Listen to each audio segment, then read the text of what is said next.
At a meeting held at Parliament buildings, the European Union delegation had a chat with the Speaker of the National Assembly, led by the head of the delegation, Lodovic Briet.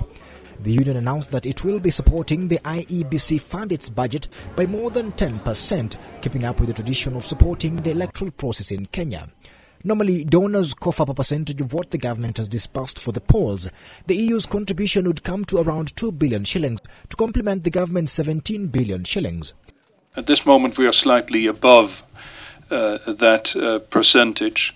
And I do not think that if there still is a perception that there is a deficit at this moment, that this is a deficit that we would be ready to fund. No. At the moment, the IEBC has been embroiled in a tender row over the purchase of biometric voter registration kits.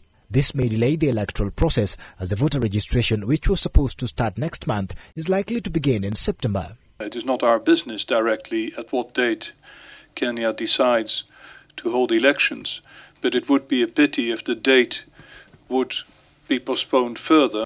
The European Union says it is happy with the manner with which the IEBC has handled the tendering process, especially after it appointed a second committee after the first one resigned. Meanwhile, Speaker Kenneth Marende says it will in the next 24 hours declare Kangema, Ndhiwa and Kajiado North parliamentary seats vacant and issue writs so that the IEBC can conduct the by-elections. They have indicated to me that they are ready to organize and conduct elections in the 3 constituencies.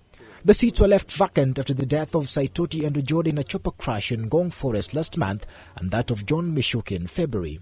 Soon, the IEBC will be conducting 3 by-elections, perhaps the last voting exercise before it handles the general elections next year.